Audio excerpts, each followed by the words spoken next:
All right, what's up, my brother? So in this video, I want to deal with this viral post from today. It is described by a woman of places that you should never take women on first dates. It reads, here's a list of places women should absolutely refuse to go on a first date. And we thank you to the ladies who've reached out to contribute to this list. I'll have my editor put the image up on the screen right now so you can see what we're looking at. But there's 28 locations where women are vehemently opposed now to going on a first date. I'm going to rip through these real quick. The Cheesecake Factory, Applebee's, Chili's, Chipotle, Olive Garden, the movies, your house, any fast food chain, Buffalo Wild Wings, Wingstop, Red Lobster, a buffet, IHOP, Denny's, the gym, church, Starbucks, coffee dates, ice cream dates, family functions, movie. I don't know why you'd want to bring a strange chick to a family function. That's weird. Movie night, Netflix, Hulu, etc. Somewhere that requires a long drive, bowling, nightclubs, hookah bar, a bar just for drinks, Waffle House, and sports events. Well, let me tell you something, gentlemen. This is a long, exhausted list of places where you should probably be bringing a gal on a first date. There's really 3 on here that I would recommend, which I'll get to in a second. That's straight out of my book, The Unplugged Alpha, but all of these places are completely acceptable. There's only 2 kinds of women that will not accept any one of these dates, and trust me, you don't want to deal with them anyway. One is a woman with low desire for you, meaning she's going to make you jump through hoops and act like a dancing monkey. Or 2, an entitled brat. Let's get on the road and have a little conversation about first dates and etiquette. Because as it stands, this is incredibly bad advice, in my opinion. So there's this incredible trend lately of women trying to lecture and tell men what to do on first dates. And to be honest with you, most guys really don't know. But the truth of the matter is any one of those places that I just listed there, if a chick has genuine burning desire for you, she will be more than enthusiastic to do on a first date. I've never had a chick refuse to go for a coffee or a drink, or if they had started to pull back or start making demands, they would get cut off anyway. The thing that guys are forgetting is that when you take advice, dating advice, relationship advice from women, it's like asking a fish how to catch it. You don't ask a fish how to catch a fish, you ask a fisherman how to catch a fish. That's where you get useful advice from. Women dispense some of the most useless advice when it comes to getting good results on the dating marketplace. If you're a jacked, successful, competent, influential, funny, interesting, like all of these, like this long laundry list of like the 300 boxes that you got to tick for women these days to go out on a date, she'll come over to your house on a first date. She'll go for a coffee on a first date. She will go for a drink or just drinks on a first date. In fact, it's my recommendation per my book on the chapter on how to deal with women online and dating to make your first date very simple.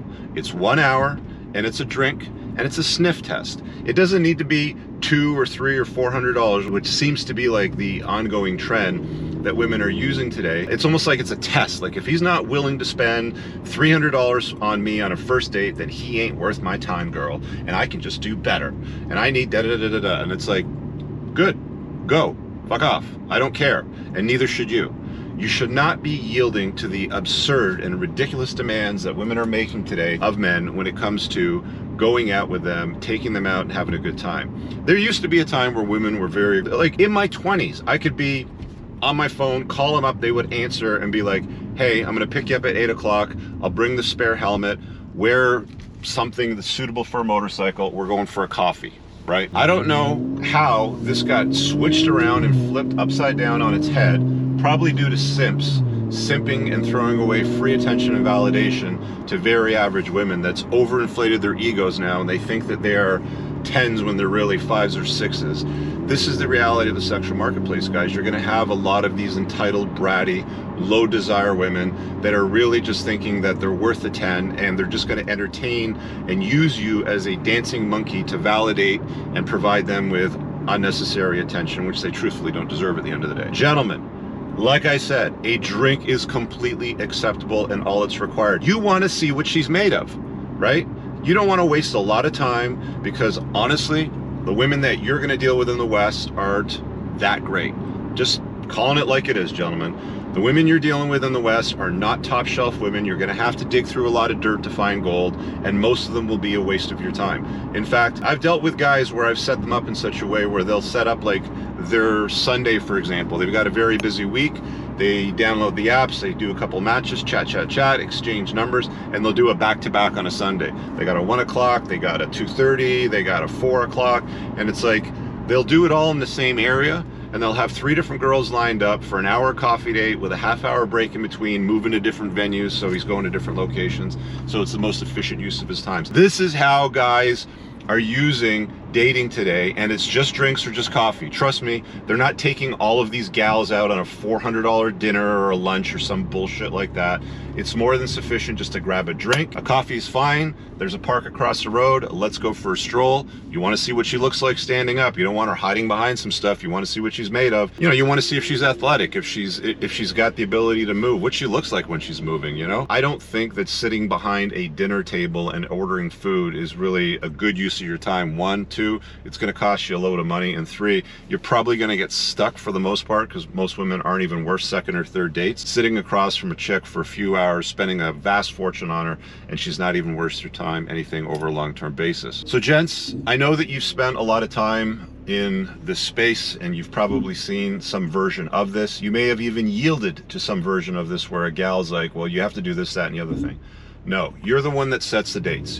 And even better, if you want to go further, tell her what to wear. Tell her, hey, you know, that black thing that you were wearing there in picture 4, wear that. I'm picking you up and we're going out for a coffee for an hour. Starbucks, Tim Hortons, doesn't matter what it is, Dunkin' Donuts, something like that is more than sufficient to sniff her out and get the wheels turning for her as well, because you want her to demand more. You want her to want to see you again. You want her to start building up a little bit of kino, a little bit of desire, a little bit of, oh, this guy is busy. He's got something else going on. He just doesn't want to spend 4 hours with me on a first date. He just wants to meet me, see what we're made of, see if there's any desire, and then you move on. And all you do after that drink, guys, you know, if you dig her vibe, say, hey, had a great time, I'd love to see you again. Walk her to her car, her bus, or Uber, whatever it happens to be, drop her off if that's what you're doing, and then set up the next date and say, I'll text you. If you're not interested, just say, hey, it was nice meeting you. I don't see this thing going anywhere. Have an awesome day, you know, enjoy the rest of your day. Simple as that. Don't complicate your life. I keep telling you guys, dudes love to complicate their life and then justify why. What if she, and she said this, lead the date, lead the relationship, lead. You need to lead as a man. Women want to look up to a giant. They don't want to lead a man. Despite what they've been telling you, despite what all the boss girls out there are going on about, they don't want to lead you. They want to be led. They want the choices to be made. Meet me at this time. Wear this. We're going to do this. And if she says no, or I don't go out, or I need this for a first date, good, fuck off, go away. I don't need somebody unnecessarily complicating my life. That's how you should handle it, guys. Like I said, when I was single, I never ever had a problem with a chick going, oh, well, you know, you got to do this, that, and spend at least $400 to go out with me. Women were very enthusiastic to meet for a drink or a coffee or a stroll in a park or any combination of those things. It's very simple. Keep it simple. Sniff them out on the first date. Create some desire. Create her wanting more. She's going to want some enthusiasm with you. That's how you see what she's made of. A quick hour is all you need with a quick drink. It doesn't take a vast fortune. Doesn't take a massive commitment. Before you guys go, leave a comment below. Let me know what you think. And pinned in the top comment, a bunch of useful links, including my January 2024 forum. Make sure you check that out. Tickets are almost sold out. There's a handful left over. We'll see you guys soon. Peace out. I don't ever slow up. No, I don't take shit. I got no love for the fakeness. If you wanna play tough and wanna hate this, I'll always show up.